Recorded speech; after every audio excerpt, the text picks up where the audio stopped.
another great heat. Eli Hanneman has already surfed once today. He was able to advance over the local boy, the Pink Panther, Brian Perez, and Miguel Pupo. Last year made it into the quarterfinals right here. Had the great floater that you called against Al Cleland Jr. Miguel Pupo being one of them. But Eli Hanneman, he's proven his worth out here.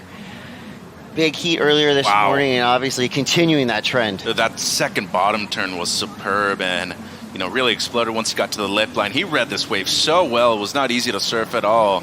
Seems like he still had some more on the inside right here too. Mix it around the whitewater, especially with this high tide. It backs off just slightly enough for you to be able to get around these corners and eventually maybe get a 2-for-1 in at the end. Boy, this wave is still going. He's ridden this for at least 600 yards right now, and I feel like this inside section right here has been critical for a lot of the major scores.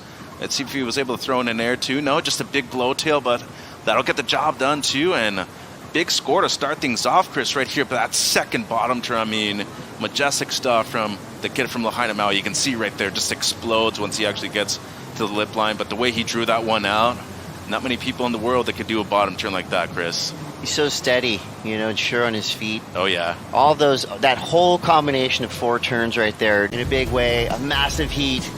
A huge upset there with left support Callum Robson, who is absolutely hyped into her straight back into the water. The silky, smooth stylings of Miguel Pupo now on display as he kicks a couple turns out the back.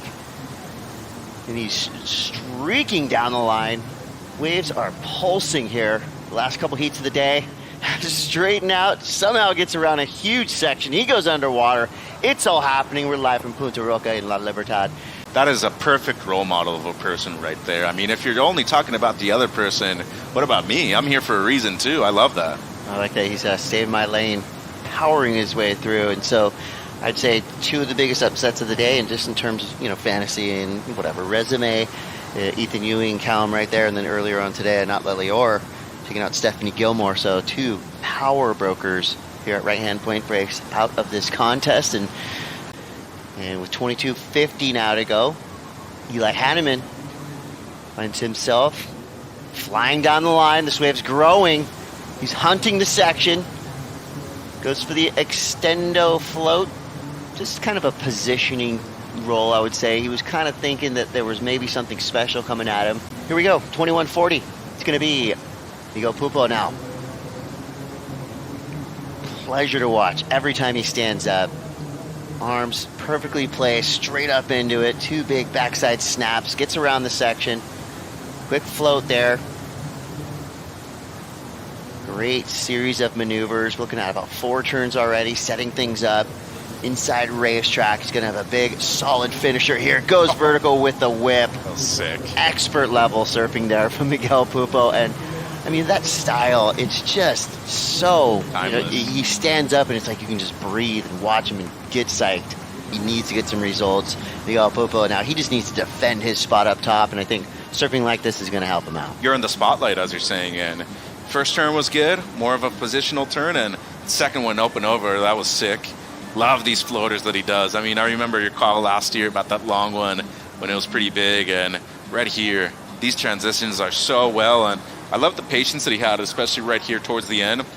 Waited for that section to pull up, and it's not like he tried to go through the lip, but it's just been about who's surfed better on the better waves, and that's exactly what we want to see. Here we go, Eli Hanneman.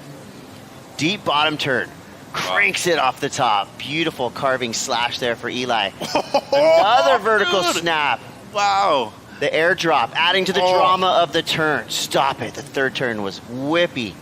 Comes around a big section. Sets it up again. I mean, every turn has been dynamic. Wow. Fluid. Powerful. Huge section on the inside. Cracks into it. My guy. All right, well, we were talking about his airs, but what about that power? Here we go, Mitch. Well, dude, I mean, these first 2 are world class. It doesn't get better than that. How's that carve? Fully committed on rail. Look, the second bottom turn straight up into lip. That was a huge section right there on the second one. But I love the commitment right there. I mean, he already did so much work with the first 2 and left no regard for that wave on the third one. But look at this combo on the inside too. Reads it well, never rushing anything. Make sure to get there just in time for this last one and ride out cleanly. He shut me up. I mean, I thought he was going to go to the air. He went to the rail. And this should be the first excellent score of the event, Chris. But Those first 3 on the outside, pristine, clean, and of course, we're talking about the flying Hawaiian out here with Eli Hanneman. How about his timing? The kid from Lahaina. Love what I'm seeing out of him so far. You know, this is all types of power on display. Now he's rising to the occasion.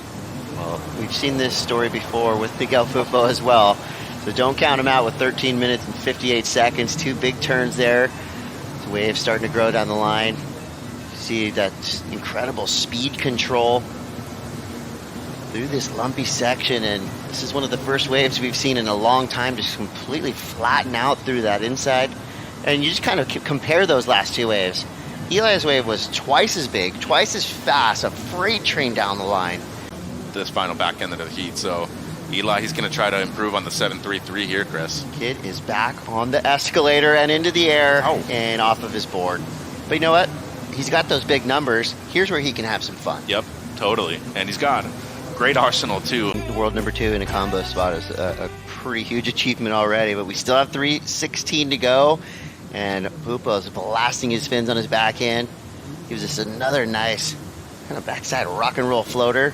Goes vertical again, just a little stuck in the white water. I mean, this wave looks super fun. Is it a 9? Probably not. It's just a little bit slower and smaller than the previous waves we saw Hanneman on. He's surfing it brilliantly. Could grow to the inside. Now we're talking. That was a blistering series of backside snaps. You could tell. I mean, I don't know if I've ever seen Miguel Pupo angry. I think that's probably the angriest I've seen him in this event. Yeah. Those last 2 turns, unleashing. You know, and it was a great wave. It was kind of steady all down the line, but we just saw that recap. Might break combo here, though. 6.16 is what he needs, and then he'll need a perfect 10 afterwards. First turn is strong. Blows the fins out the back, really well done. Love this floater right here. Covers a good amount of ground and distance with that. Then gets a little stuck right there. That was a bit more force just considering how soft the section was, but as you said right here, read the inside perfectly. Make sure it gets that wrap, and then this is where he gets a little bit more aggressive. This wave starts to stand up, hooks it, and then all of a sudden it's this 1-2 punch right here at the end. How's that below tail and fits in one more with the steep bottom turn too. So comes in as his best, Chris. Give it up for Eli Hanneman. Earned every bit of that incredible 16.16 heat total. 883, the high mark of the day. That's the high heat score of the day. Eli Hanneman's on a tear here in round 2. He's going to be moving through into round 3.